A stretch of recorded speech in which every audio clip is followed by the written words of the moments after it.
Hello दोस्तों, आप सभी का स्वागत है हमारे YouTube channel study with Satish में।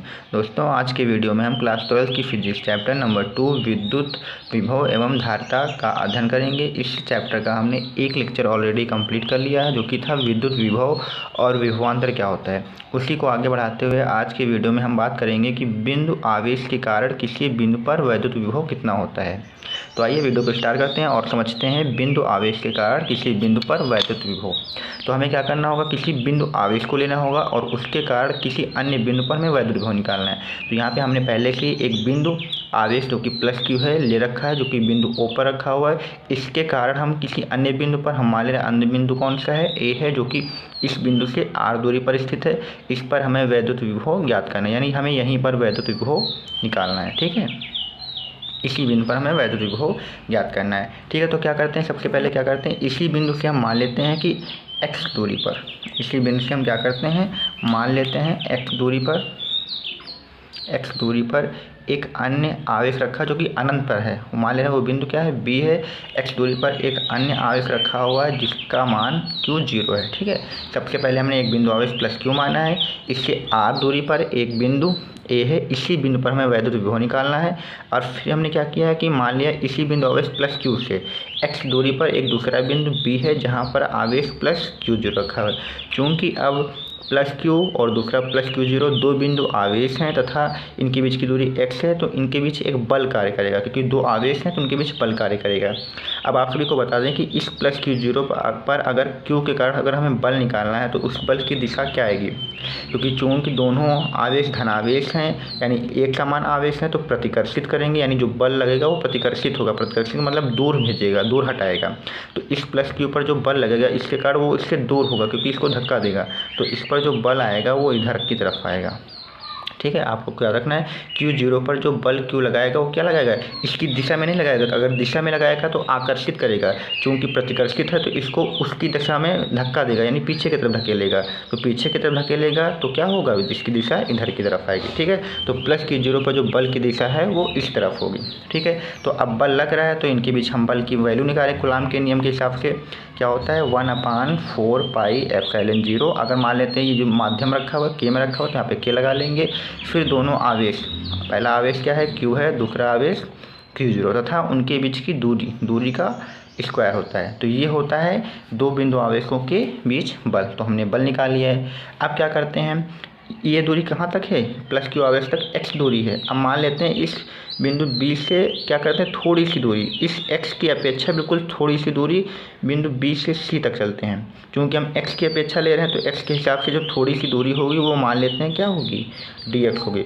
और जो इस आवेश प्लस Q को बिंदु B से C की तरफ ला रहे हैं वो बल के विरुद्ध ला रहे हैं। तो बल के विरुद्ध हम इसे ला रहे हैं तो हमें कुछ ना कुछ कार्य करना पड़ेगा। चूँकि दूरी छोटी है तो कार्य भी हमारा छोटा होगा, यानी दूरी अल्प है तो कार्य भी अल्प होगा। तो मान ले रहे हैं कि उनके बीच कार्य जो है वो क्या है, dw है।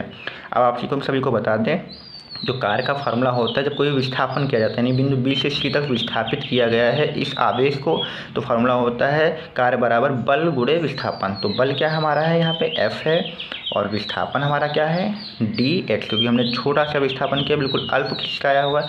चूँकि ये बल के विरुद्ध है तो यहाँ पे जो दूरी लिखी जाएगी वो माइनस की लिखी जाएगी। ठीक है, तो ये हमारा आ जाएगा, कार्य आ जाएगा। अब क्या कर सकते हैं, इसी फॉर्मूले में अगर हम बल की वैल्यू रख दें तो ये हो जाएगा 1/4 पाई एप्सिलॉन 0 के Q0 बटे x²। ये बल का मान हो गया, और साथ में यहाँ पे माइनस dx हो जाएगा। माइनस चिन्ह अगर हम आगे ले जाएं तो क्या हो जाएगा, 1/4 पाई एप्सिलॉन 0 के, ये माइनस आगे आ जाएगा, Q0 बटे x², यहाँ पे हो जाएगा dx हो जाएगा। ठीक है, इतना क्या, ये हमारा अल्प कार्य आया है। अब क्या करेंगे कि अगर हमने छोटा सा कार्य निकाल लिया, छोटी सी दूरी को हमने विस्थापित किया तो कार्य भी हमारा छोटा आया है। तो क्या करते हैं, हम पूरा विस्थापन करते हैं। तो पूरा विस्थापन हमें कहाँ करना है, क्योंकि विभव में v बिंदु पर निकालना है। आप सभी को एक बात और बता दें, अगर हमें विभव ज्ञात करना है तो हमें कार्य पता होना चाहिए, क्योंकि पहले लेक्चर में हमने बताया था v बराबर होता है w बटे Q0, यानी हमें विभव निकालना है तो हमें कार्य पता होना चाहिए। इसलिए हम क्या कर रहे हैं, सबसे पहले कार्य ही पता कर रहे हैं। तो क्या करते हैं, अभी हमने अल्प कार्य निकाला है, अब क्या करते हैं, पूर्ण कार्य निकालते हैं। पूर्ण कार्य निकालने के लिए जो विस्थापन हमने छोटा सा अल्प लिया था अब हमें पूरा करना होगा। मानते हैं कि अब बिंदु B से C तक नहीं लाना है, अब क्या करना है, हमें बिंदु B से A तक आना है। तो बिंदु बी, अब ये मान लेते हैं जो बिंदु बी है वो मान लेते हैं अनंत पर रखा हुआ है, ठीक है। अब अनंत से बिंदु ए पर आना है, ए से आने पर दूरी हमारी क्या हो जाएगी, आर हो जाएगी। यानी हमें क्या करना है, बिंदु जो हमने बी माना है वो अनंत मान लेते हैं, अनंत से हमें बिंदु ए पर आना है और ए से जो दूरी हो जाएगी वो हमारी क्या हो जाएगी, आर हो जाएगी। तो अनंत से आर दूरी तक लाने पर इतना लाना है कि आर दूरी बचे, तो आर दूरी तक लाने में किया गया कार्य हमें निकालना है, ठीक है। अनंत दूरी से हमें कहाँ पर लाना है, बिंदु ए पर लाना है, वहाँ पर दूरी क्या होगी, आर होगी। तो आर तक लाने में किया गया कार्य, चूँकि पहले हमने छोटा कार्य निकाल लिया है तो अब जो कार्य होगा वो हमारा बड़ा हो गया, यानी पूर्ण कार्य हो गया। और पूर्ण कार्य कैसे आता है, अब हमने आपको पिछली क्लास में भी बता रखा है कि कोई भी चीज़ अगर हमारे पास अल्प होगी उसका अगर हम समाकलन कर दें तो हमारे पास वह पूरा आ जाता है, तो हमें पूरा कार्य निकालना है तो क्या करना होगा, इस छोटे से कार्य का, अल्प कार्य का क्या करेंगे, समाकलन करेंगे।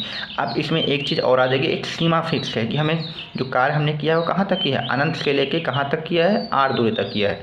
तो इसमें सीमा भी लगा देंगे, जो पहले सीमा लिखी है वो उसको हम नीचे लिखते हैं, जो बाद में सीमा लिखी है उसके हम ऊपर लिखते हैं। ये होती है लिमिट, जो कि फिजिक्स में यूज हो रहा है, लेकिन है ये मैथ का चैप्टर है, क्लास 12 की फिजिक्स में, मैथ में आपको मिल जाएगा। फिलहाल यहाँ पे हम इसका यूज अच्छे से समझा देंगे। तो आइए, अब आप सभी को पता है कि समाकलन अगर छोटी कार्य का है तो अगर समाकलन कर देंगे तो पूर्ण कार्य आ जाएगा। अब हम यहाँ पे क्या कर सकते हैं, इस समाकलन में dw की वैल्यू रख सकते हैं। तो आइए वैल्यू भी रखते हैं यहाँ पे। तो dw की वैल्यू क्या है, -1/4 पाई एप्सिलॉन 0 के क्यू 0/x² dx। अब आप सभी को हमने पहले भी बता रखा है कि अगर हमें कोई भी चीज़ का समाकलन निकालना है तो देखते हैं जो d के साथ है उसी को वहाँ पे रोकते हैं, बाकी को बाहर कर देते हैं। तो यहाँ पे देख लीजिए d के साथ x है तो यहाँ पे सिर्फ इस समाकलन के अंदर x वाला पैटर्न रहेगा, बाकी सब बाहर हो जाएंगे।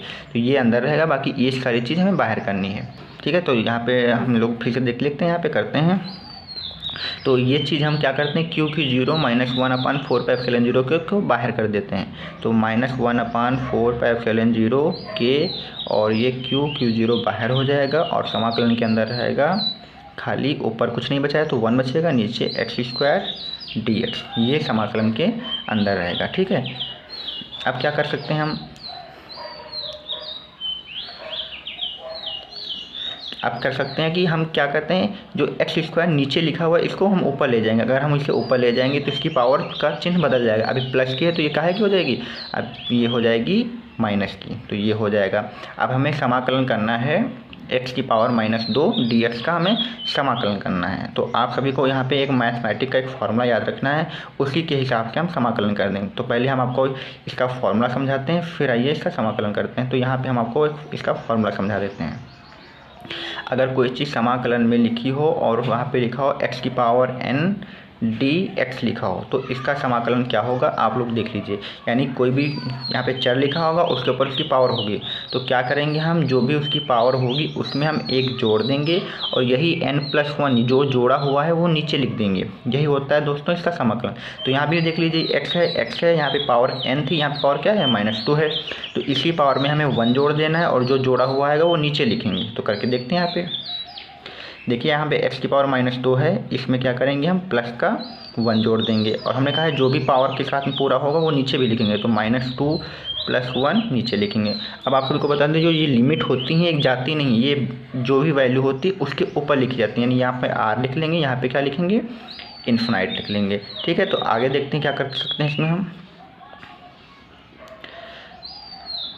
यहाँ पे देख सकते हैं x⁻² से अगर हम 1 घटाएंगे तो जो x की पावर बचेगी वो -1 बचेगी। नीचे -2 से अगर 1 घटाएंगे तो -1 बचेगा और यहाँ पे ऊपर r रहेगा इन्फिनाइट। अब आप सभी लोग देख सकते हैं -1 ऊपर है, -1 नीचे है, तो अगर हम चाहें तो माइनस चिन्ह हटा सकते हैं। तो क्या करेंगे, हम इस चिन्ह को हटा देंगे। तो अब क्या बचेगा हमारा, 1/4 पाई एप्सिलॉन 0 के क्यू 0, यह हमारा बाहर हो गया।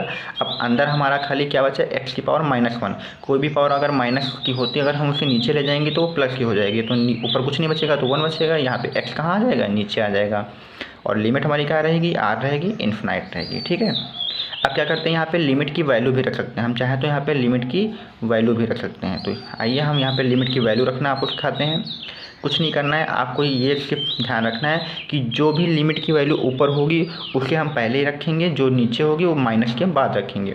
तो यहाँ पे जो भी हमारा वैल्यू होगी उसी की जगह हम लिमिट रखेंगे। तो यहाँ पे हमारा क्या है, x है, तो x की जगह हम लिमिट के रूप में क्या रखेंगे, r रखेंगे। तो जहाँ पे x है वहाँ पे क्या हो जाएगा, r।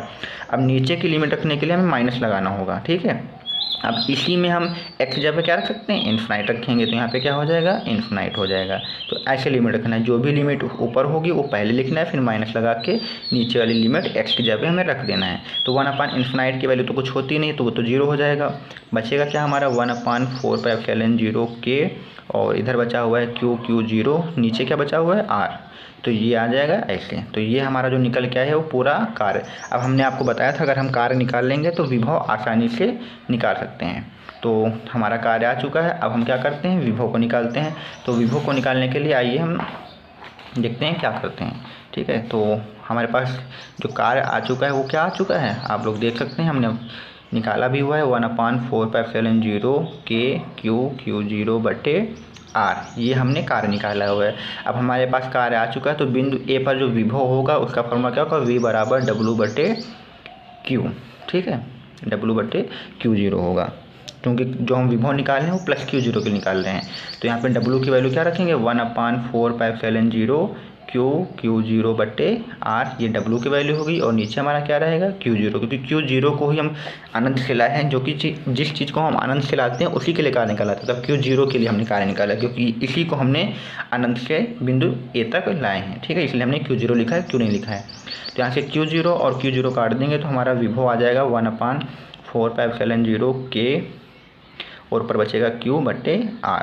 तो यही हमारा फार्मूला होगा। अब ये k हमारा परावर्तांक है, अगर हम इसे निर्वात के लिए लेंगे तो k बराबर हमारा क्या हो जाएगा, 1 हो जाएगा। तो फार्मूला हमारा क्या आ जाएगा, 1/4πε0 q/r। तो यही हमारा विभव का फार्मूला होगा दोस्तों, आप भी लोग एक बार देख सकते हैं यहाँ पे। अगर आप चाहें तो इसका स्क्रीनशॉट ले सकते हैं, और आपकी स्क्रीन पर नोट्स भी दिख रहे होंगे, अगर आप चाहें तो उसका भी स्क्रीनशॉट ले सकते हैं, ठीक है। अगर वीडियो पसंद आया तो प्लीज़ चैनल को लाइक और सब्सक्राइब और शेयर करना मत भूलिएगा।